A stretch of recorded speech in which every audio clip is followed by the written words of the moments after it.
stream the first four, first four trumpets and the seven seals. All right. Okay. All right. Let me move here. Have you studied the trumpets? Oh, a little bit. Yes, I recognize Gibbon's name. Right, Gibbons. Yeah. There's the understanding of the trumpets is actually very, very important. But the issue is that a lot of the studies actually have different interpretations. Actually, it will lead you to many different sites if you go to on the internet, and even some of the sites that is reportedly Seventh-day Adventist or will tell you that the trumpets are still in the future. And a lot of the preachers actually say that the trumpets are still in the future. Right. Okay. Well, we have to go and find out in the Bible, and then we can compare it to what the pioneers say. But then you actually have to see whether Ellen White endorses what the pioneers say. All right. So many witnesses to actually find out where. All right. And when basically it's in Revelation 8. We'll read Revelation 8, verse 1 to 2.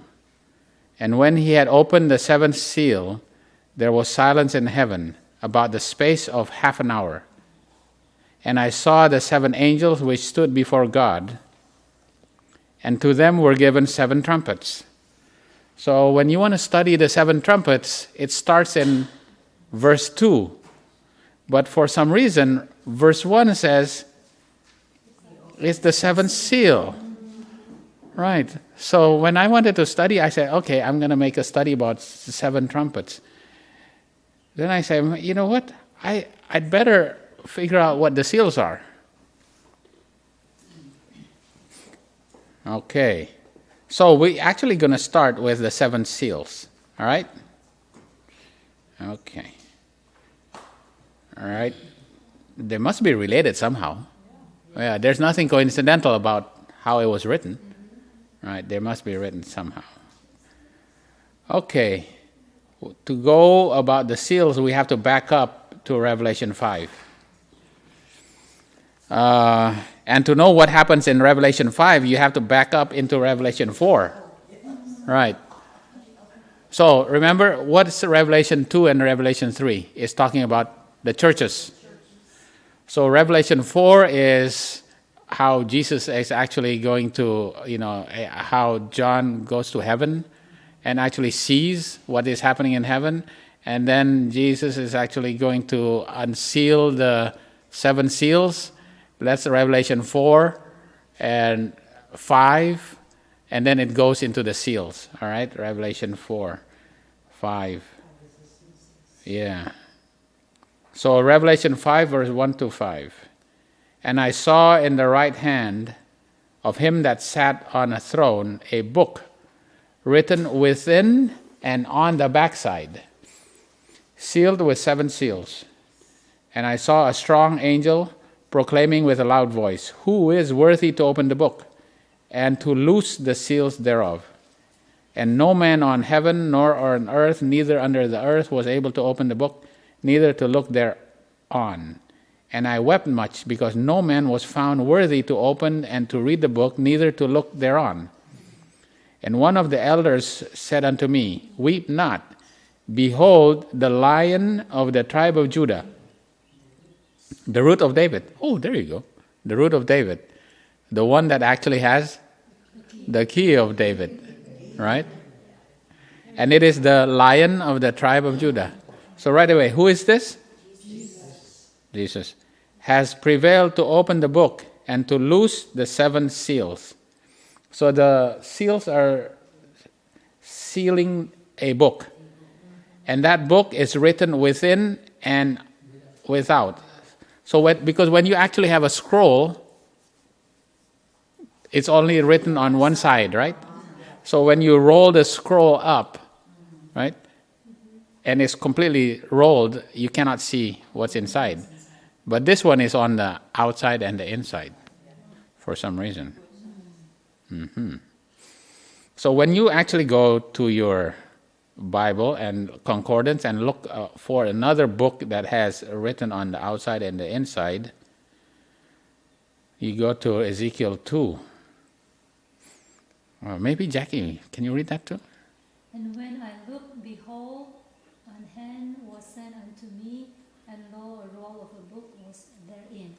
And he spread it before me, and it was written within and without. And there was written therein lamentations, and mourning, and woe. Oh, right. So the book that is written within and without is a book that has what? Lamentations and mournings and woe. So what do you think that is? Yeah. So Ezekiel, it's this. He was told to go to the rebellious house of Israel and to speak the words of the Lord while they were hear it or forbear it. Remember, this is Ezekiel, right? He was given this book and he was told to go to the house of Israel. Okay. And then they are to hear the words, whether they hear it or they forbear it or they don't. Hear it or forbear it. Okay. Who else gets a book? Daniel. Daniel 12, verse 4 and verse 9. Okay. Tidorin, can you read that? But thou, O Daniel, shut up the words and seal the book, even to the time of the end. Many shall run to and fro, and knowledge shall be increased. And he said, Go thy way, Daniel, for the words are closed up and sealed till the end, till the time of the end. Right. So this is the book. What book is this? This is the book that is sealed. So what does it mean that the book is sealed? That you cannot obtain knowledge from it, but in the end time, you will be able to run to and fro. Is it actually in the literal world? Yeah, it is in the literal world, but spiritually in the book. You're going to be able to run to and fro in the Bible, and you will understand it in the time of the end. Right. But it is closed up until then. So what is this little book? What is this little book? And according to I don't have it up there, but according to Ellen White in Manuscript Releases, first MR, 1 MR 99. And this little book that is sealed up are future events which will be disclosed in their order. So what does that mean? What is in that book? Future events that will be disclosed in its order. Prophecy. It's prophecy. So the little book that is sealed is prophecy. So the little book the book that is sealed in Revelation 5, that's prophecy. In Ezekiel is prophecy. In Daniel is prophecy. Right? It will be unsealed. So the Lion of tribe of Judah, he's unsealing it, meaning he will give the interpretation of it, the interpretation of prophecy.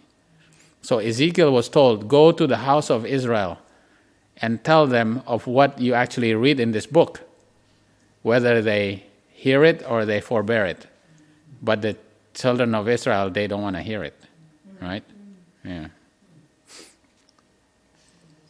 Okay. Now there's another book, there's another prophecy that is actually sealed. It is in Revelation 10, okay? Anthony. And when the seven thunders had uttered their voices, I was about to write. And I heard a voice from heaven saying unto me, Seal up those things which the seven thunders uttered, and write them not. And I went unto the angel and said unto him, Give me the little book. And he said unto me, Take it and eat it up, and it shall make thy belly bitter, but it shall be in thy mouth sweet as honey. All right. So this is the seven thunders, right? The seven thunders are to be sealed up. All right. And then but take the little book and eat the little book. So which book is it that John is supposed to eat? It's the book that's in Revelation, Daniel 12. That's the Daniel. Because Ellen White in MR 19, 1 MR 99 says, that book that John is to eat is the book of Daniel, is the prophecies of Daniel that is to be fulfilled in the future. So in the time of the end, and we've already studied this is actually a long study, but the time of the end is what year? 1798. Right, yeah, 1798. So in 1798, what prophecy of Daniel had not been fulfilled, meaning it's still in the future, in 1798, is actually Daniel 11, right? We went through this. Daniel 11. 11, which verse specifically? 40 to 45. And the time of the end in 1798, 40 to 45 has not been fulfilled. So now they are going to understand that, all right? They're going to understand. But the seven thunders has to be sealed, right? And when is it going to be understood? When you read Revelation 22, it is going to be understood just before Michael stands up. So the seven thunders is going to be understood by those who are going to be righteous and holy. So understanding of seven thunders is very important. So understanding of prophecy is very important, because you will not be able to be part of the righteous and the holy if you don't understand. Because I think part of receiving the Holy Spirit is actually understanding prophecy. Right? Okay. All right, so we'll go through the seals. The seven. When you go to the internet and you actually Google up the four horsemen, wow. You have all kinds of graphic, gothic. Yeah, people probably tattoo their arms with the four horsemen, and it's like, wow, really scary, the four horsemen. But it's actually all biblical, and it's actually the seven seals. All right. Okay, we'll go through the seven seals, and it's actually four horses. Revelation 6. Now we're jumping to Revelation 6, verse 1 and 2. All right. And I saw when the Lamb opened one of the seals, and I heard, as it were, the noise of thunder. One of the four beasts saying, Come and see. I saw, and behold, a white horse, and he that sat on him had a bow, and a crown was given unto him, and he went forth conquering and to compare. So this is the white horse, right? That's talking about here. So the Lamb is Jesus, the Lion of the tribe of Judah, revealing that when he opened that one seal, it says there's going to be a horse, this white horse here, and that horse, somebody is sitting on that horse, and that person sitting in a horse will have a bow and a crown, and he went forth conquering and to conquer. Okay, so what is that? What does that mean? All right, we are going to go to Uriah Smith. All right, this is what the pioneer understanding is. While the seven churches present the internal history of the church, the seven seals bring to view the external history. So the seven churches, when you study seven churches, I remember, Faye, you've studied seven churches, right? But the seven seals is the external history of what actually happens from the outside of the church that influences the church. The historical events of the kingdoms and the powers that actually controls what is, influences what happens in the church. All right? Okay. It's actually, absolutely, it coincides. It coincides. Not perfectly, but it does coincide. So when you study the seven churches, you need to also study the seven seals, actually in conjunction.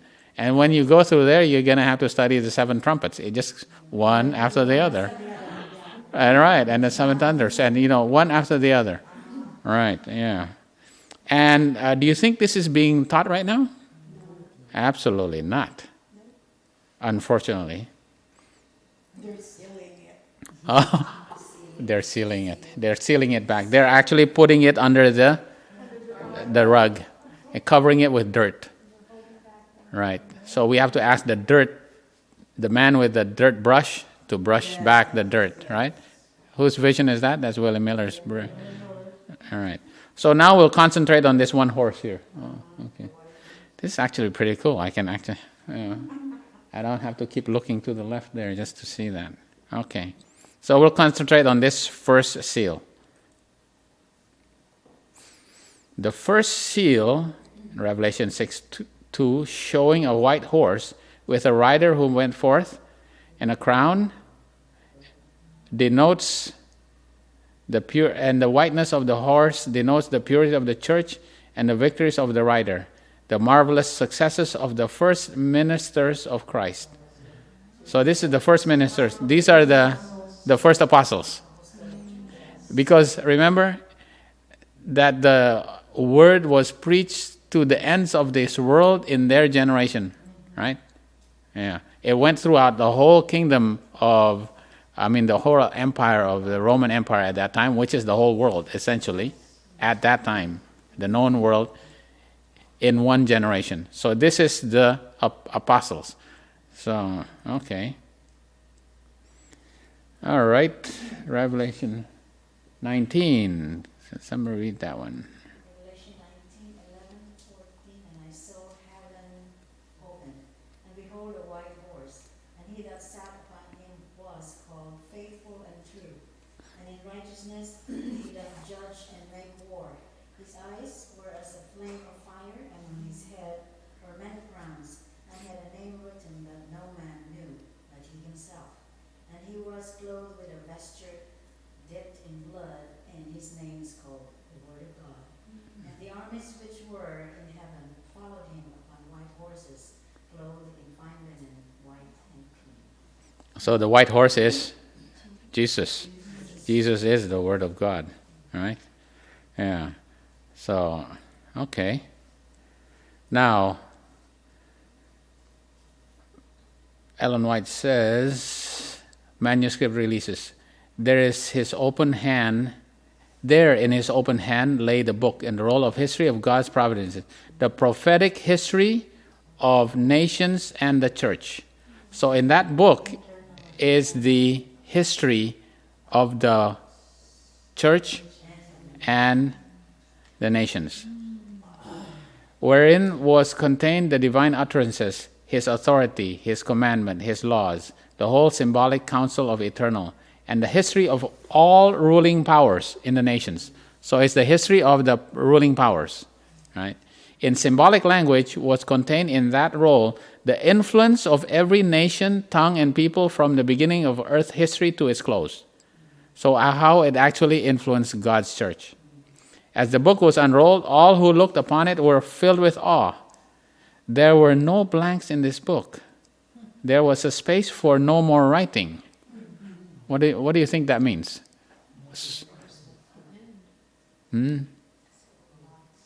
Everything is already in that. You cannot add to it. It's already right there. Everything is nothing else to add. No plus, no minus. That's right. Everything is already given. Okay. And you see here, I downloaded this little graph here. The 7 seals and the 7 churches. The 7 churches, the first church is Ephesus. It is the church of the apostles, right? And it also corresponds to the first seal right there. Okay. All right. So now we go to the second seal. Jill, can you read that? Revelation 6:3-4. And when he had opened the second seal, I heard the second beast say, Come and see. And there went out another horse that was red, and it was given to him that sat thereon to take peace from the earth, and that they should kill one another. And there was given unto him the great sword. Right, so that's the sword. It was going to kill one another, and the horse was red. Okay. So there's a white horse And then, yeah. What it says, Seals white. and that they should kill one another. They're just talking about the two horses should kill one another? No, No, just talking about this one. peace from earth and that they should kill one another. Remove the peace away. There came confusion. Yeah, I think it is talking about, when you're talking about the horse, it's not just an individual, or that one is actually not an individual, but it's actually talking about a system of a government or a nation. All right. All the seals are in Revelation 6. Revelation, 6. Right. And you 6. you can also assume that, God's power, God's hold and power is withdrawn because they want to take peace from the earth and they should kill one another. Right. Yeah. They're going to kill one another. Because you realize at this time, we'll see what this means. We go back to Uriah Smith. Besides, we're going to use Uriah Smith because Ellen White actually endorses his Daniel and Revelation. Right. Not all of it. Is that in Revelation? It says synopsis. Yeah, but then he makes a synopsis of it. So it's actually quite easy because I can just go to the synopsis and gets it instead of, yeah. The second seal introduces a red horse. Under this seal, peace is taken from the earth. Okay. And events of strife and confusion are introduced. This is shown by a great sword in the hands of him who sat on this horse. Okay, that's strife and confusion is the sword. This seal is supposed to cover the time of the days of the apostles at about the close of the 1st century to the days of Constantine, 323 to 337. Right, what was happening at that time? The church has apostatized, right? And it was moving towards paganism, right? That peace was taken from the earth, and religious strife became so intense that, as Moshe testifies, there was continual war. So the church is starting to compromise. Yeah, starting to apostatize. All right. Okay. Preachers and people have looked upon the book of Revelation as mysterious and of less importance than other portions of the sacred scripture. But I saw this book is indeed a revelation. All right? God directed the mind of William Miller to the prophecies and gave him great light upon the book of Revelation. Right here, Ellen White is actually endorsing William Miller. Interpretation of Revelation. Specifically, 3 things. William Miller actually taught the pioneers the seals, the trumpets, and the seals and the trumpets and the thunders. Yeah. Seals, but specifically the seals and the trumpets. Right. Yeah, seals and the trumpets. Because the trumpets actually, his understanding of the 7th trumpet is still in the future. In that time, it was still in the future. So the 7th trumpet is, many of them, none of them actually understood the 7th trumpet. But the seals, so we're going to pick some of William Miller's understanding, okay? The red horse denotes blood and carnage, and is reference to the times of persecution in days of Nero and other Roman empires, and answers to the same time as Smyrna. Right, that's when they were persecuted. Now, what's the significance of Smyrna? When you go to Revelation 2, it was the time of tribulation of 10 days. Right? He's talking about the 10-day tribulation in Revelation 2. That corresponds to the time of persecution of God's church under Diocletian. It actually, when you go to the history, there's multiple times of persecution, but the one that was the worst is at the time of Diocletian. Now this is paganism. This is actually paganism. When we went to the Roman Forum and to the Roman Colosseum, those people that was being slaughtered in there with the what? That was during the pagans. Yeah, the Christians were being persecuted by the pagans in there. Right? Yeah. This is the time of Smyrna. So that the Smyrna represents those Christians? Right. The Smyrna, Church of Smyrna is actually the church at that time. Right. But the horse is the external powers at that time. So it's the Roman paganism that was persecuting them. All right. Okay. Oh, there you go. So here's Ephesus. That's the white horse. Smyrna is the red horse. And this is the church of the persecuted church. And here's the church of the apostles. All right. Okay. So it pretty much corresponds. All right. Now we go to the black horse. Revelation 6, verse 5 and 6. Okay. Let's see. And when he had opened the third seal, I heard the third beast say, Come and see. And I beheld, and lo, a black horse.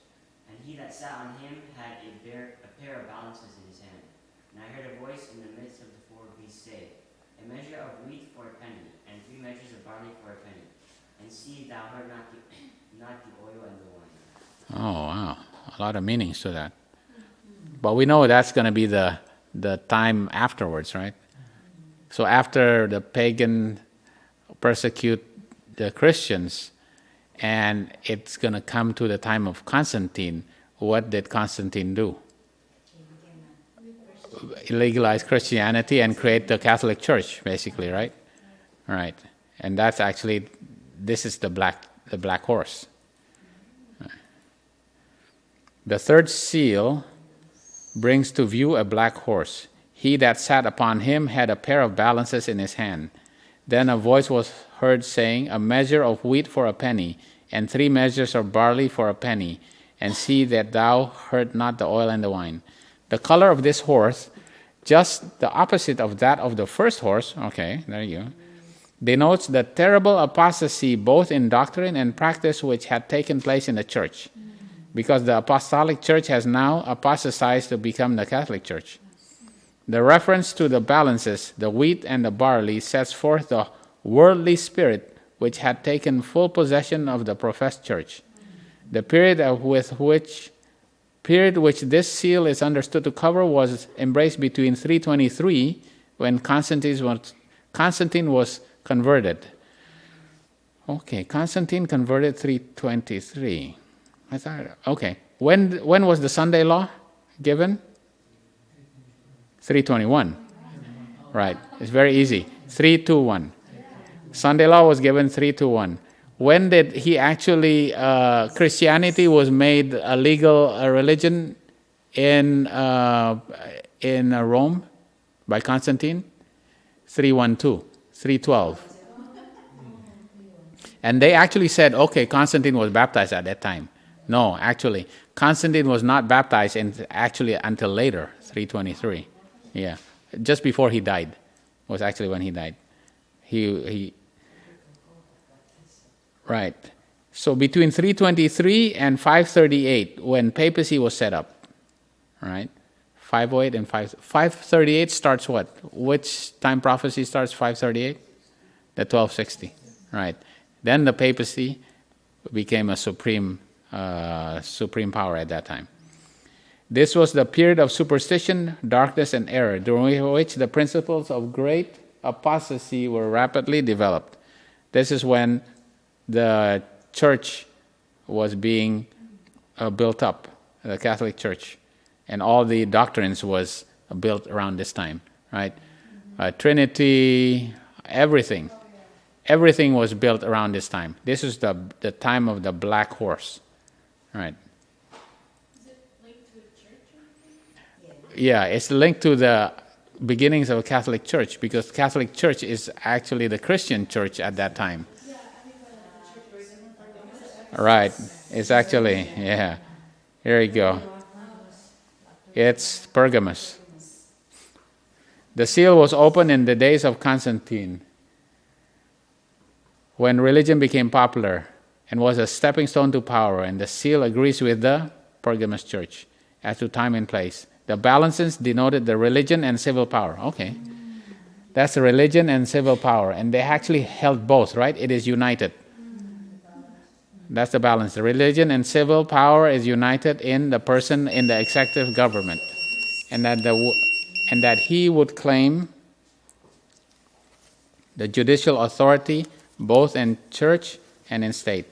This was true among the Roman emperors from the days of Constantine until the reign of Justinian. Until Justinian. Right? Justinian is the emperor of the Byzantine Empire. When he split it, and Justinian became the emperor there. Right? Is he the one who split it and then there's like a pope on the other side? Yeah, there's still a pope. There's still a pope. But he split it for multiple reasons. Right?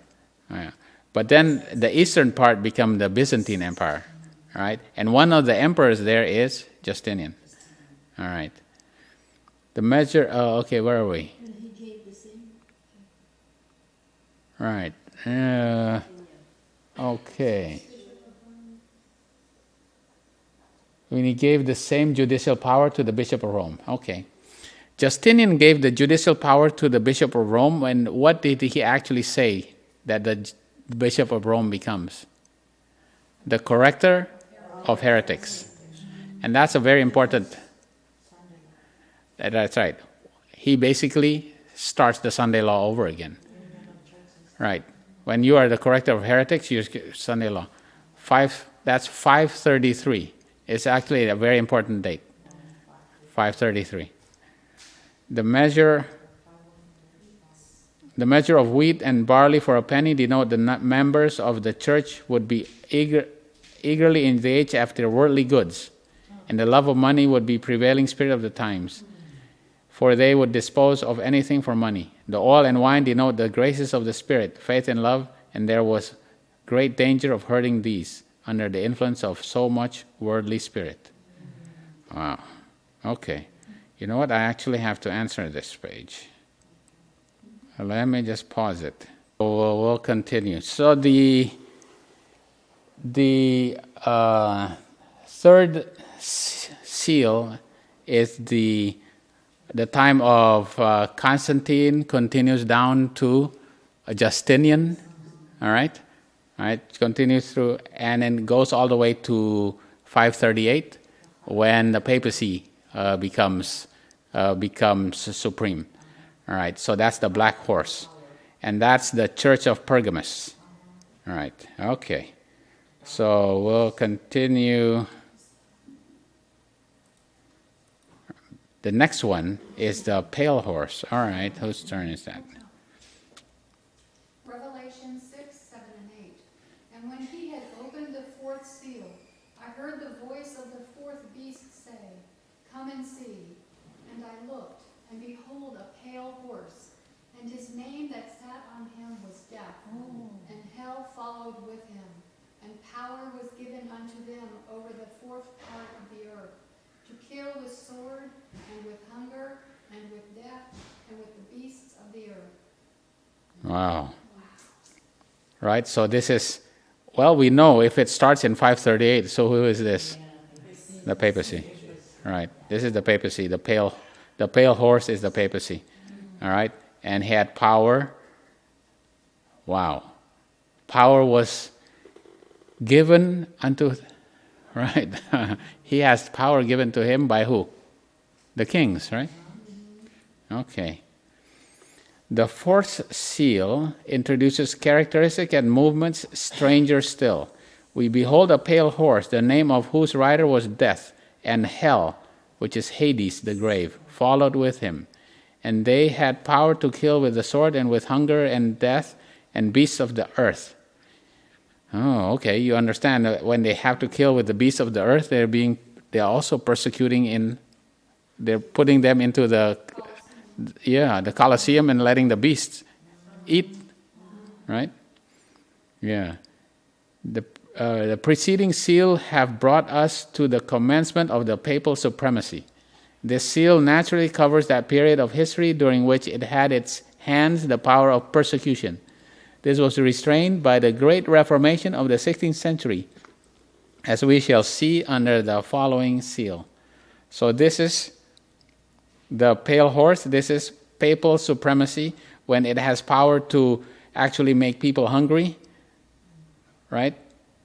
And has power to kill, and has power to persecute them with beasts of the earth, right? That's all the time of papacy. And this is the church of Thyatira. And it is only checked, right? It's long. I just have the part of the seal, the fourth seal right there, which is the pale horse. But the Thyatira actually keeps going, right? It still keeps going. All right. Now, what is the characteristic of the papal supremacy? Revelation 13, verse 2 and then 5 to 7. Uncle Pete, can you read that? Revelation 13, verse 2 and 5 to 7.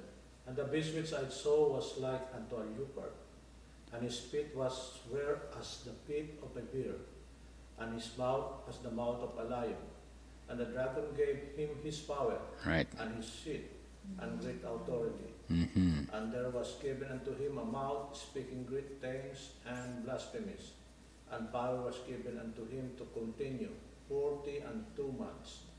And he opened his mouth in blasphemy against God, to blaspheme his name, and his tabernacle, and them that dwell in heaven. And it was given unto him to make war with the saints, and to overcome them. And power was given him over all kindreds, and tongues, and nations. So who gave him the power? The dragon. The kings give him his power, right? All right, he got his power. And what is the definition of when somebody actually has the power of a country, or the power of what? When you have a national power, or the government has a government. A government has a power, meaning a military power, a seat, which is where his capital city, where he sits at, and his authority, right? Right. His seal, right? And that's what the papacy had received at that time. And the papacy will actually lose all of that. But then he will get it back again, one at a time. He will get his seat back, and then his authority back, and his power, all that. The authority is actually his dominion, where, how far he rules. That's his authority. All right. Okay. All right, so where is his seat? Where is the papal see, the seat? Vatican City, right? When did he lost it, and when did he get it back? 1929, when he got it back. Mussolini gave back his seat. When did he receive back his military power? 89. Yeah. America gave it to him. America gave it to him, right? In 1989. The Holy Alliance, America gave him his power. And when is he going to get his authority? At the Sunday Law. Right, yeah. Okay.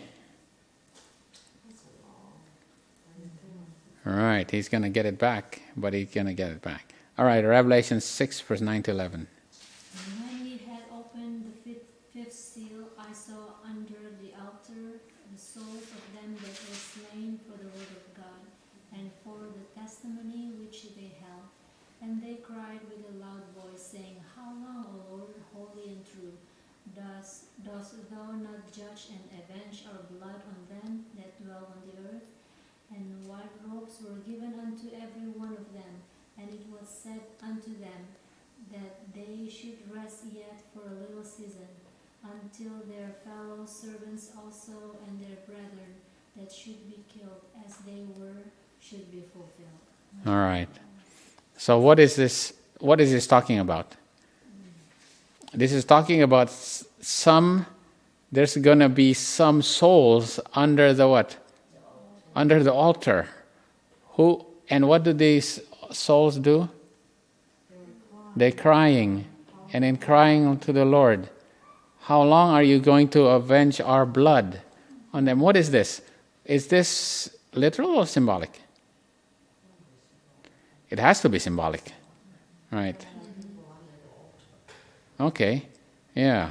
Hebrews 11 verse 4. Yeah, can you read it straight then? By faith Abel offered unto God a more excellent sacrifice than Cain, by which he obtained witness that he was righteous, God testifying of his gifts, and by it he being dead yet speaketh. Right. That's right. Yeah. So Abel, even though he's dead under the altar, he can speak. And because Abel was the first what? The first martyr. So this is talking about the martyrs. These are the martyrs that are crying, how long are you going to avenge our blood? You know, how long will it be until you avenge our blood? He says, wait a minute, there's still some more that's going to join with you, right? And white robes were, yeah. And that they should rest until thy fellow servants and their brethren should be killed. And there was, some more is going to join you. Wait, it says they give white robes, right? Isn't it Ellen White said when she went to heaven, she saw it was white but had red? On the bottom, yeah. They're going to be given their, all right. That's when they're going to be all risen up. This when they're going to receive their white robes when they will be all risen up, right? Yeah. But in the meantime, their blood is actually crying against the papacy, because who killed them in the 42 months? The papacy. Yeah, during all that time.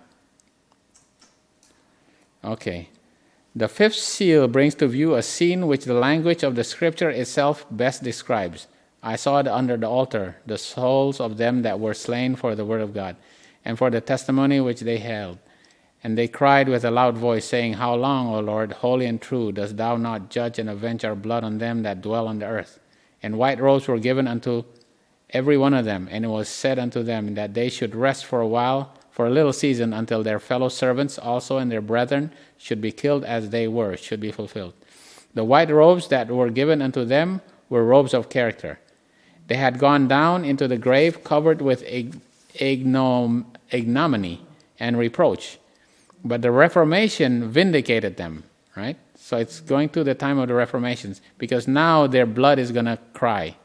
So now people during the time of Reformation is going to realize, right, what has happened to them. Vindicate them in the eyes of Christendom. It was seen that they were not the vile heretics they have been represented to be. Right, you know what? Those Arians were not the bad heretics that they were.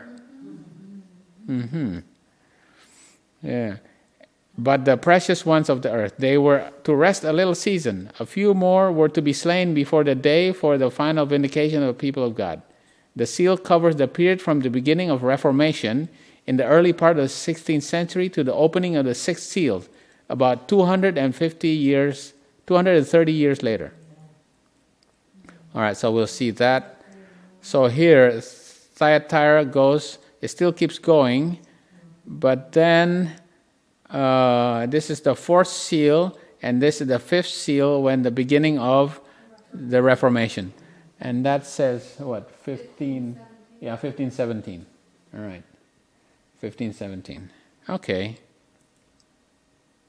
Revelation 16. And I beheld, when he had opened the sixth seal, and lo, there was a great earthquake, and the sun became blood as sackcloth of hair, and the moon became as blood, and the stars of heaven fell unto the earth, even as the fig tree casteth her untimely figs, when she is shaken of a mighty wind. And the heaven departed as a scroll when it is rolled together, and every mountain and island were moved out of their places. And the kings of the earth, and the great men, and the rich men, and the chief captains, and the mighty men, and every bondman, and every free man, hid themselves in the dens and in the rocks of the mountains, and said to the mountains and rocks, fall on us and hide us from the face of him that sitteth on the throne, and from the wrath of the Lamb, for the great day of his wrath is come, and who shall be able to stand? Yeah. Okay. When you read this, go, wait a minute. Like a second coming. Right. That's the second coming. Because from here, and the heaven was departed as a scroll, that's the seventh plague, right?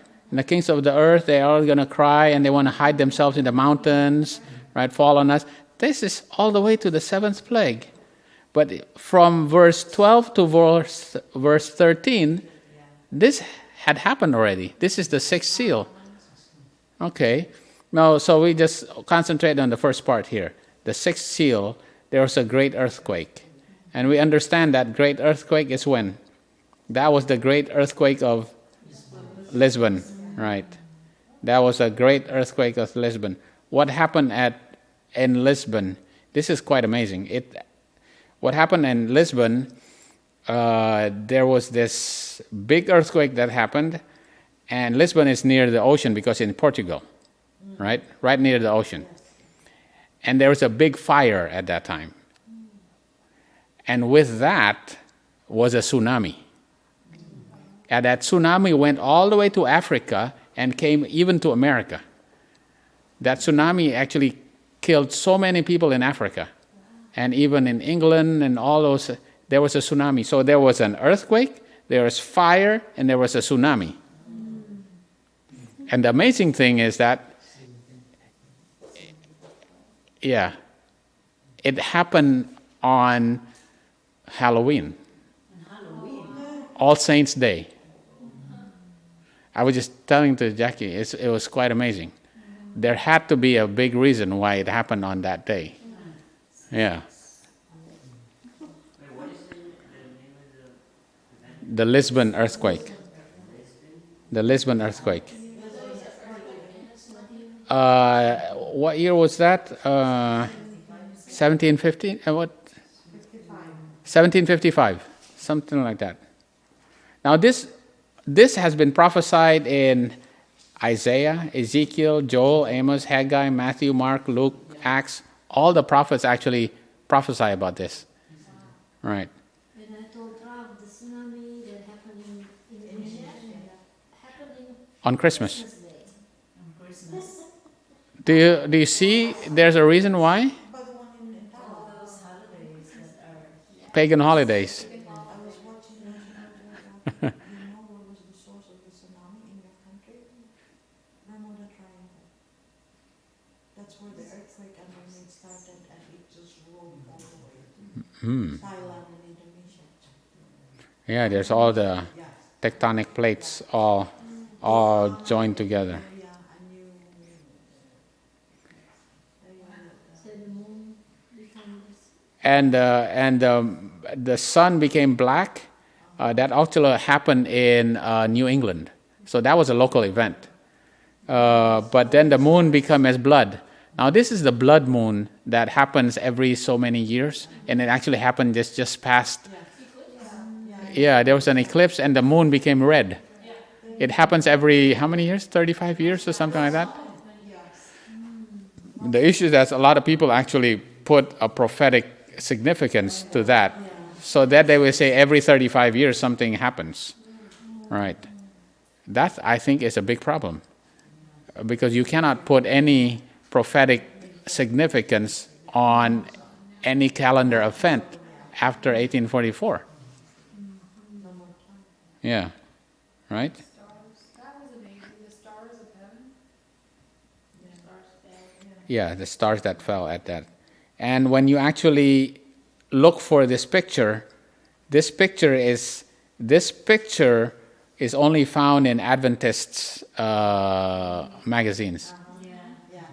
So when you actually look on the internet and you find this picture, it's only the Adventists that knew the significance of this, because they were the ones that understood prophecy. Yeah. Were studying it and so. Yeah. They were the ones who put the emphasis on it. Okay. The opening of the sixth seal is marked by occurrence of notable earthquake, followed in due order of succession by darkening of the sun, turning the moon to blood, the falling of the stars, departing of heaven as a scroll, and events immediately connected with the second coming of Christ. The earthquake was unquestionably the great earthquake of Lisbon, occurred on November 1. November 1 is All Saints' Day, because you celebrate Halloween on the day the night before.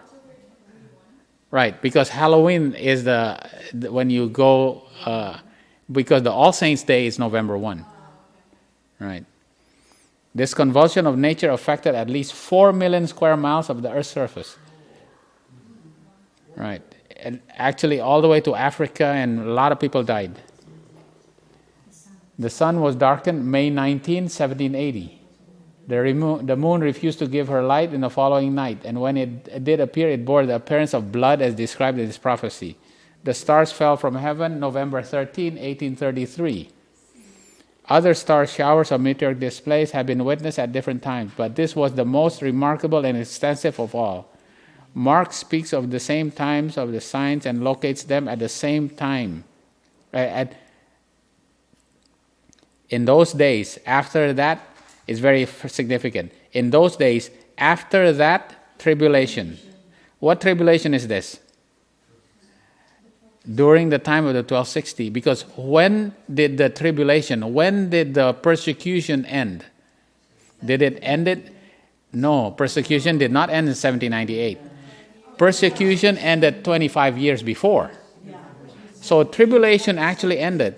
Because 1798 is when the papacy received its deadly wound. Right. But tribulation, meaning persecution, ended 25 years before. After that tribulation is when you are going to see all these things. So 1755, 1780, 1833, these are all the years when these things happen. Right. So after the tribulation, right, the sun shall be darkened. In those days, before the 1260 or the papal triumph ended, but before 1798, but after that tribulation, after the persecuting power of papacy was restrained, near 1755, when the sixth seal was opened, between that point and 1798, where the 1260 years ended, right? These scenes were to begin to appear. Right here in 1780, history locates the most remarkable phenomenon to this kind that ever have been seen. So it is the 25 years end of the 1260 is when there's no more tribulation, no more persecution, but the papacy still had power. But his power was diminishing already at that time. And when he finally received a deadly wound. All right? Okay. All right. Great controversy. Prophecy not only foretells the manner and object of Christ's coming, but presents tokens by which men are to know when it is near. Right? The Revelator thus describes the first of the signs to precede the second advent. There was a great earthquake, and the sun became black as sackcloth of hair. Moon became blood. These signs were witnessed before opening of the present century. In fulfillment of prophecy there occurred. Year 1755, the most terrible earthquake has ever been recorded. Though commonly known as the earthquake of Lisbon, it extended to the greater part of Europe, Africa, and America. It was felt in Greenland, West Indies, Madeira, Norway, and Sweden, Great Britain, Ireland. It pervaded an extent of not less than 4 million square miles. In Africa, the shock was almost as severe as in Europe. A great part of Algiers was destroyed in a short distance from Morocco. A village containing 8,000 or 10,000 inhabitants were swallowed up because there was a tsunami. So the tsunami went all the way to Africa. A vast wave swept over the coast of Spain and Africa, engulfing cities and causing a great destruction. We don't really learn about this. Only... This is actually very significant. It all falls into the place. It's already predicted after the tribulation. The tribulation does not end in 1798. The tribulation ends before that time, right? Okay. All right. So this is Thyatira, ends with Sardis. This is the time. So 1755, that year 1755 right there is the year of the Lisbon earthquake, right? And that's the beginning of the sixth seal. All right. The sixth seal all the way to 1844. Okay. All the previous 5 seals were symbolic. But this sixth seal is literal. All right. Yeah. So 1755 marks the end of tribulation. Actually, 17 is about 25 years before 1798. So it's already after the tribulation. After the tribulation. So it's ended sometime in 5 years before. 1798. So 1798 will be 1750, 1748, something like that. And in 1755, That happened? Like, hmm? is there something that happened like 25 years before? Yeah, from that time on, there's no more persecution. The papacy did not have enough power at that time to continue to persecute, because the Reformation has been coming on, right? And all the internal problems of the Holy Roman Empire, all their issues that they had, they've been losing their power, and they cannot continue persecuting God's people. I guess you could say the Reformation was the event that happened in RC. Yeah. That would be the- Yeah, I'm just trying to find if there's a historical event. I don't think there's it's essentially the lack of persecution is the event, because after the tribulation tribulation is the persecution. So after the tribulation, so no more persecution. Persecution also ends in 17? No, the persecution actually ended, and after that is when all these events started. The sixth seal. It was before 1755. Yeah, 1755. It's approximately 25 years. Because I guess you could say, okay, did persecution happen in a big scale, or in maybe one or two people were still persecuted? Or we're really not sure, that type of thing. But in general, it was already over before the papacy fell, because papacy had no more power by then. Okay? All right. Okay. Revelation 8:1. So now we get to Revelation 8:1. Now we go to the seventh seal. So we go to sixth seal, and now what's the seventh seal? All right? And when he opened the seventh seal, it's okay, I just read it. It's just one verse. There was silence in heaven, and about the space of half an hour. Okay. When is this? Silence in heaven? Yeah, that's actually right. The seventh seal is introduced in Revelation 8:1. The only event mentioned is silence in heaven about the space of half an hour. And the only time brought to view in the Bible when this could be fulfilled is that described in Matthew 25:31, when Christ appears and all the holy angels come with him. Then there can be silence in heaven, right? Because all the angels, did it say? It said all. All the holy angels. So what happened? There's nobody in heaven anymore. Well, except the Father. Only God the Father in heaven, because everybody is gone and coming to earth. Then there can be silence in heaven. And this event we understand to be the one to which the sixth seal is devoted. So there's only one. So from that time, so from about 1844 until even until Jesus comes, is the seventh seal. All right? And that's a long time. Yeah. Well, is that 1260? 1260 is longer than that. 1260? Oh yeah, 1260 is longer, because that's 1260 years. Right.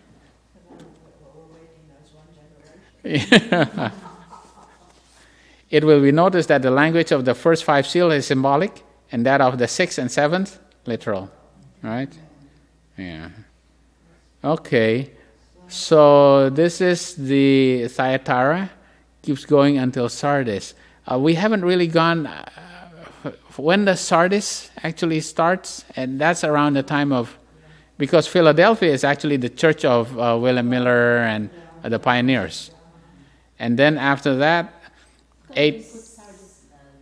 there's Sardis is very short right there. Yeah, I can't even, it's so small that Sardis is right there.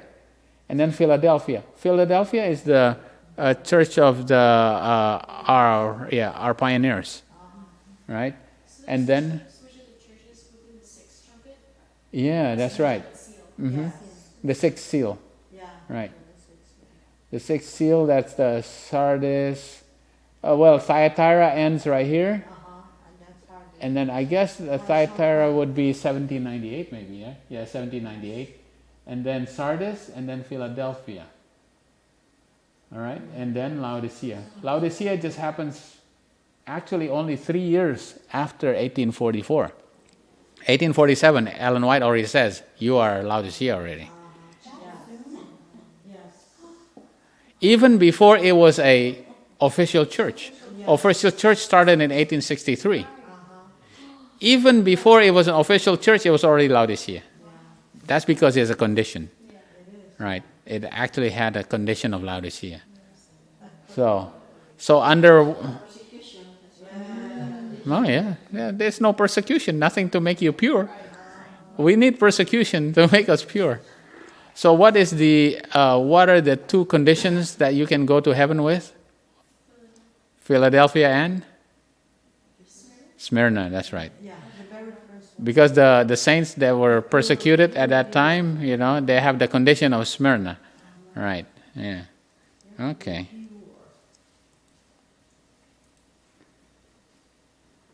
And when he had opened the seventh seal, there was silence in heaven about the space of half an hour. So what is this half an hour? When the Son of Man, okay, we just go through what Uriah Smith was saying, right? Matthew 25:31. All the holy angels came with him. And then what does Ellen White say? Early writings, page 16. We all entered the cloud together and were 7 days ascending to the sea of glass. When Jesus brought the crowns and with his own right hand placed them on our heads. Wow, okay.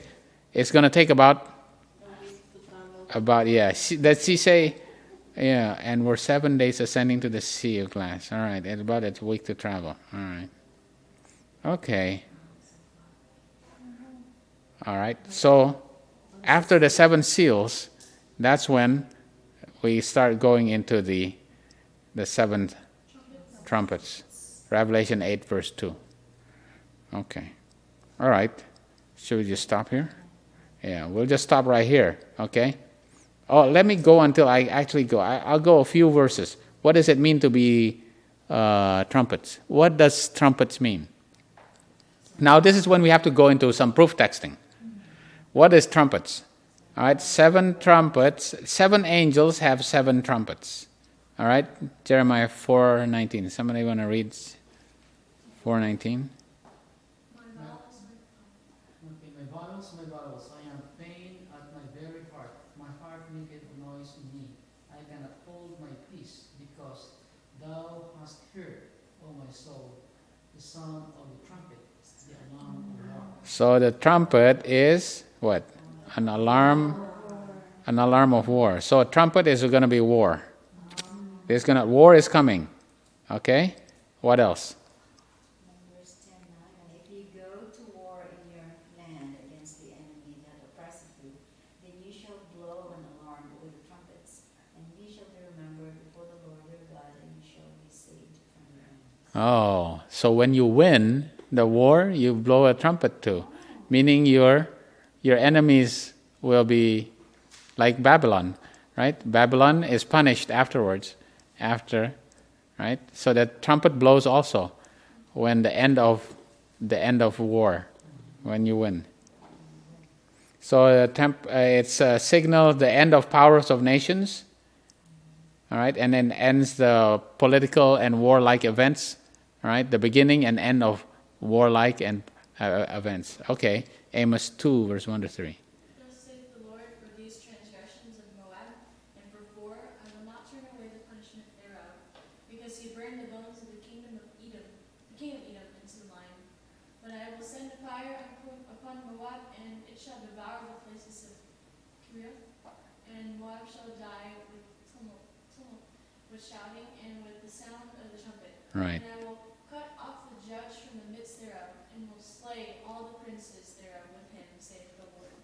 So the sound of the trumpet is the sign of what? Judgment also. It's judgment. So if war, political events, judgment, right? It's all about, that's the trumpets. Okay? Yeah. All right. Okay. preachers and people have looked about. Okay, this is just going back again. This is William Miller. And William Miller was given great prophecies and great light on the book of Revelation, specifically about the trumpets also. So the seals and the trumpets, William Miller. All right. In prophetical scripture, the sounding of trumpets is always used to denote the downfall of some empire, nation, or place, or some dreadful battle, which may decide the fate of empires, nations, or places. At the fall of Jericho, the trumpet was an instrument in the hands of the priests of the mighty God of Jacob, which cast down her walls, destroying the city, and a curse pronounced against a man that should ever build up her walls again. Right? They said, you cannot build up Jericho again. You're going to be cursed. Anybody that build anything on this place will be cursed. That place, Jericho. All right. And a curse was pronounced against a man who built the walls again. Again, the trumpet was the instrument by which Gideon put to fight the armies of the aliens. And the prophet Amos says, shall a trumpet be blown in the city and the people not be afraid? Therefore we may reasonably conclude that a trumpet is the harbinger of destructive wars and the dissolution of empires, states, or the earth, as the case may be. The 7 trumpets mentioned in Revelation, the 3 last of which are mentioned in our text, indicate the final throw of the powers spoken of in the prophecy. All right? Okay. Now, another angel. Now, this we haven't started the trumpets yet, but from verse 3 to 5, can somebody read this? Now, this verse is given for a specific reason. Okay? This verse is given for you to locate when the trumpets are. Okay. Yeah. All right. Can you read this? Arsi. And another angel came and stood at the altar, having a golden censer. And there was given unto him much incense, that he should offer it with the prayers of all saints, upon the golden altar which was before the throne. And the smoke of the incense, which came with the prayers of the saints, ascended up before God out of the angel's hand. And the angel took the censer and put it with fire on the altar, and cast it into the earth. And there were voices and thunderings and lightnings and an earthquake. Oh, okay. So this angel came to stand at the altar and have a golden censer. Who's the angel that can stand at the altar with a golden censer? Yeah, the high priest. Who's this? This is Jesus. Jesus is standing at the altar and has a golden censer. So what dispensation is this in? Dispensation.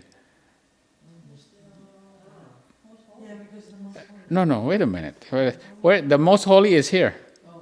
Where's the altar? That's the altar right there. And the prayer of the what? So where is he? He's in the holy place. So what time period is the 7 trumpets given? Between 31 AD and 1844. Right. So can it be in the future? Well, according to the Bible, right there, the angel, that's when it happens. So this is how you can, this is one proof right away. It's not in the future.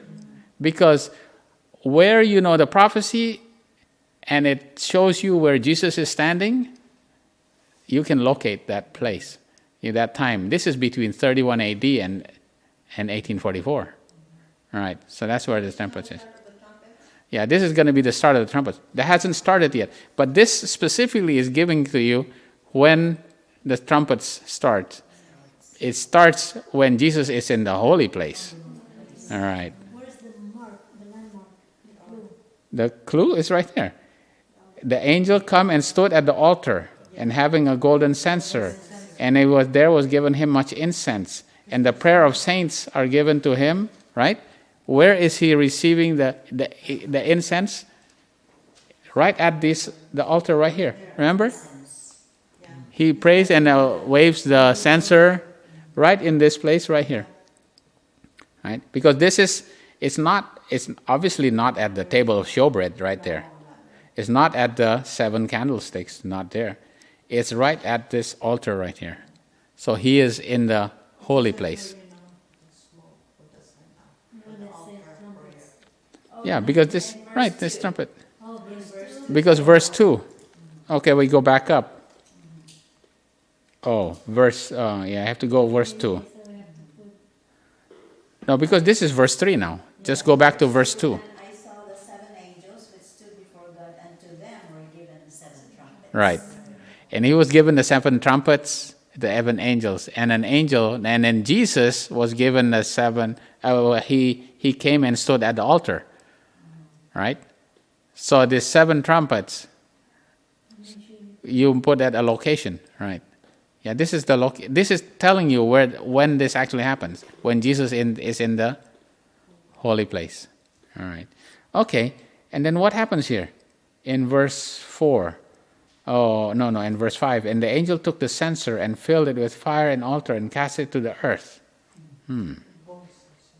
What happens? Cast it to the earth, and there were voices and thunderings and lightning and earthquake. What is this voicing, thundering, lightnings, and earthquake? All right, Revelation 11. In the temple. Oh, whose turn? Okay. And the temple of God was opened in heaven, and there was seen in his temple the ark of his testament. And there were lightnings, and voices, and thunderings, and an earthquake, and great hail. When is this? 7 plagues. That's the 7 plagues. This is after he's actually in the, right? He leaves the most holy place, and then he puts on his kingly robe, and then the 7 plagues starts. Right. So why it's talking about the 7 plagues also? That's kind of confusing, because I thought it started this is why people are confused. Because it's talking about the 7 plagues. So they're thinking, oh, it must be around the 7 plagues. People are confused because of this. All right, okay. All right, let's read Revelation 16. Uncle Pete. Revelation 16, 17, verse 17, 18, and 21. And the 7th angel poured out his vial into the air, and there came a great voice out of the temple of heaven from the throne, saying, It is done. Oh. And there were voices? And thunders and lightnings, and there was a great earthquake, such as was not since men were upon the earth. So mighty an earthquake and so great. And there fell upon men and a great hail out of heaven, every stone about the weight of their talent. And men blasphemed God because of the plague of the hail. For the plague thereof was exceeding great. Yeah, so this is actually talking about the 7th plague. So it's talking about Jesus in the holy place, and then also talking about the 7 plagues. Okay, this is why I think a lot of people are confused. This is why it actually people are confused. Okay. And the 7. Well, hold on. Let me say, evangelicals, we didn't know anything about the heavenly sanctuary. That's right. That's a problem. So that was Mhm. a closed book. That's right. This is why the Adventists are Adventists, because the Adventist was given the understanding of the sanctuary. Because otherwise, Adventists are evangelicals. Right. Okay. Revelation 8:6, and the 7 angels which had the 7 trumpets prepare themselves to sound. Oh, so now it says, okay, now it was talking about the 7 plagues, and then also Jesus in the holy place, and now it goes back and says, the 7 angels are preparing themselves to sound. Okay. Now, all right. It gets confusing here, because some people will start, they say, oh, whatever, whatever somebody preaches to me, that's what I'll believe. Oh, but you got to investigate yourself, All right. Okay, now read Revelation 16, verse 19. And the great city was divided into 3 parts, and the cities of the nations fell. And great Babylon came in remembrance before God, to give unto her the cup of the wine of the fierceness of his wrath. Okay, when does this happen? This is the 7th plague, right? What happens at the 7th plague? Babylon and the dragon and the false prophet, all are destroyed. So what do you need the 7 trumpets for? if it's going to be a war, that they're going to be gone. There's no more. It cannot be after at the seventh plague, right? So, It cannot be at the seventh plague because there's no more nations. The nations are gone at the seventh plague.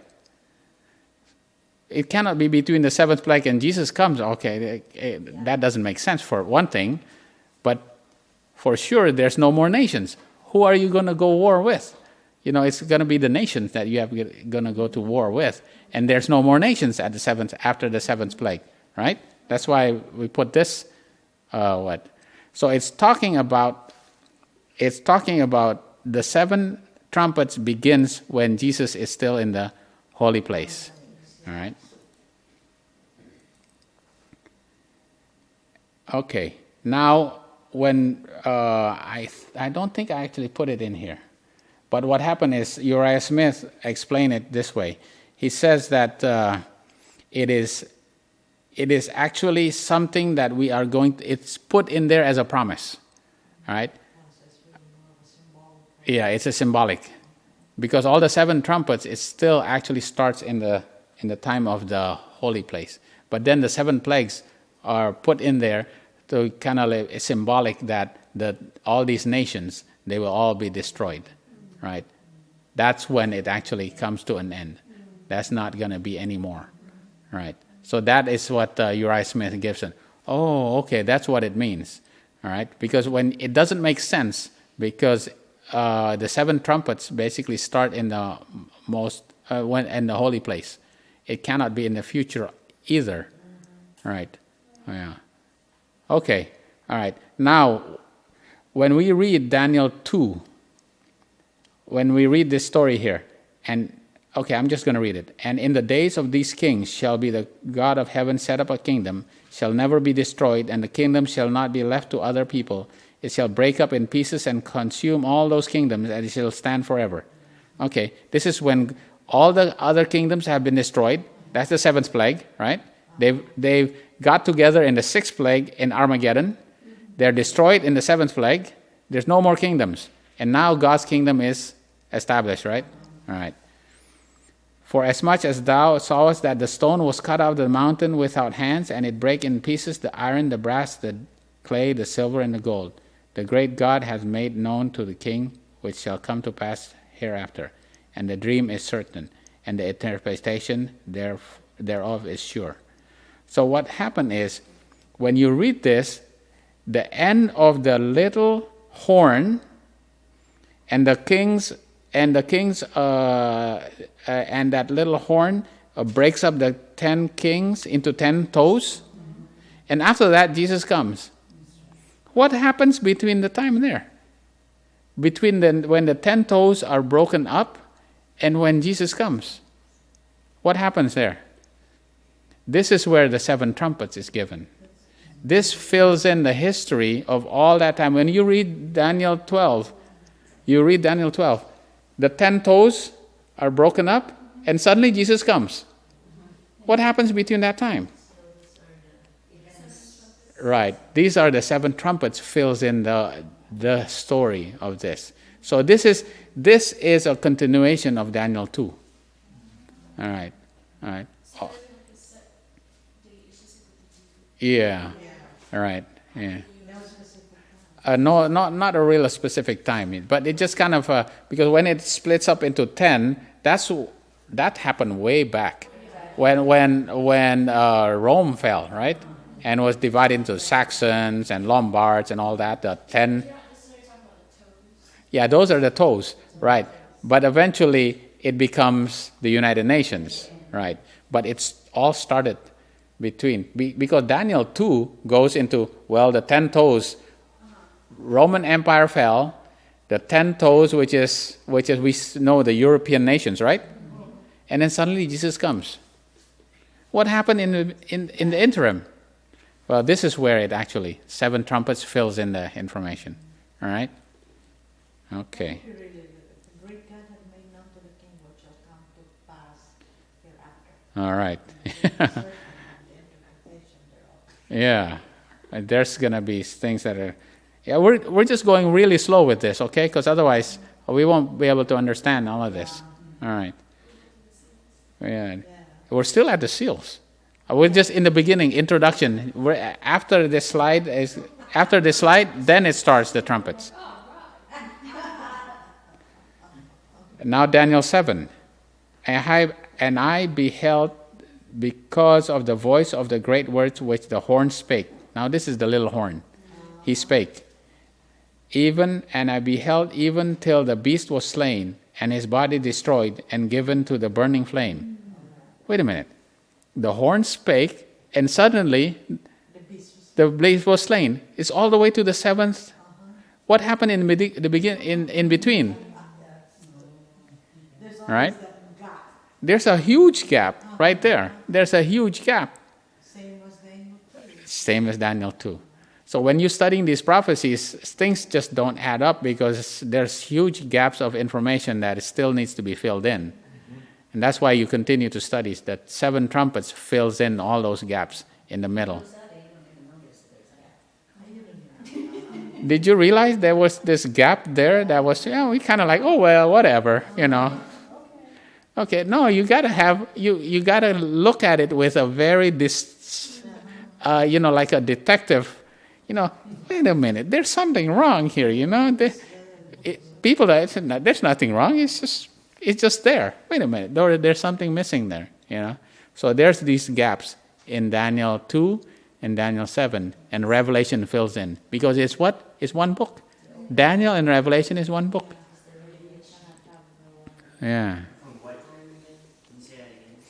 Because the voice of the words from that horn spake. This is talking about the little horn, right? Daniel 7 is the little horn.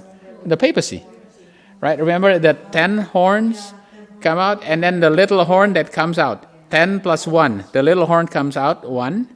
And what? What did the 10, that one little horn, it spake? And what did it do? It plucked out how many? 3. 10 plus 1 minus 3 is 8. He's always the 8th. Right, there's 10, right? And there would come out another one. And this little one here, he plucks out 3. So how many are left? 8. He's always number 8. This papacy is always number 8. And Sunday is his day. What day is the Sunday? The 8th day. The 7 trumpets covers what time period? Between those times, between the time of the gap of when the papacy speaks, and all the way until the seventh plague. Daniel 2, it's the toe time. And when the toes are, that's the papacy, right? Papacy starts speaking, all the way until when Jesus comes. That's right. That's the end of the 7th plague, right? It fills in all those periods in between those, in Daniel 2 and Daniel 7, because Daniel 2 is not finished. Daniel 7 is still big gaps in it. All right. Okay. I was, we'll read studies, and then if you could just imagine Daniel having the visions, remember, where he was in his vision and he was looking into the future, poor Daniel was so overwhelmed. Oh, yeah. How can you describe all these events in a book, you write in a book, you don't even understand? It's not finished with him last hour. So he saw that the Prince of Peace was slain. That he couldn't take that. No, the other thing that I read was he actually looked, and the church was the one that persecuted. He said, wait a minute, God's church actually will persecute like that? It was just too much for him. Right, because the church will apostatize, right? Became the Catholic Church, the Protestant Church, and everybody will start persecuting each other. And he says, this is what the church was? And he passed out. All right. Yeah, he.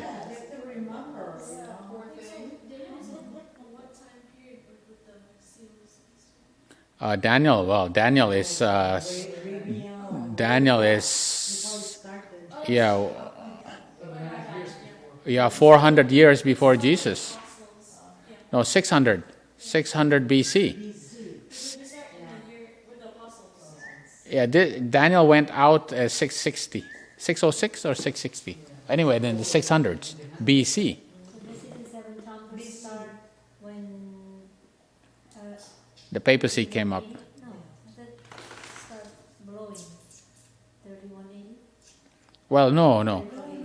In between 31 and 1798 and 1840, somewhere in between there. That doesn't start Yeah, somewhere in that time period is when the 7 thunders start. 7 trumpets. Some 7 trumpets start. Right. All right. So, this is just an introduction. The seal is just introduction. We have then after that, you go 7 trumpets. Well, we need to take a break first. All right? And then all right. From Okay. the time when the papacy rises to the breaking of the 10 toes is the 7 trumpets? No. When the papacy arises is when the 10 toes are broken, remember? Yeah.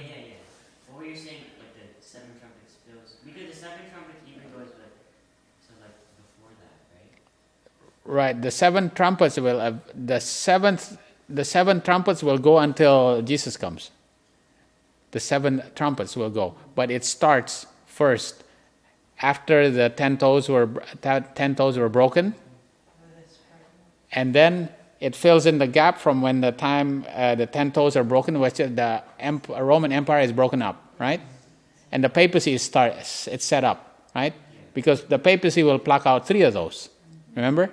Right. So when it's broken up, until the time when Jesus comes, that gap right there, that's where the 7 thunders fill in that gap of Revelation 2, Daniel 2.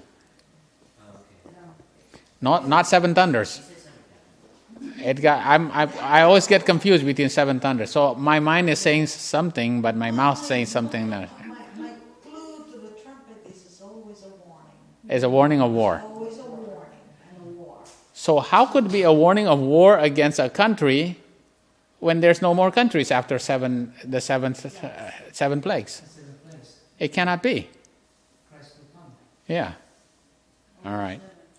Right. But anyway, okay. All right. So I'm going to stop the recording now.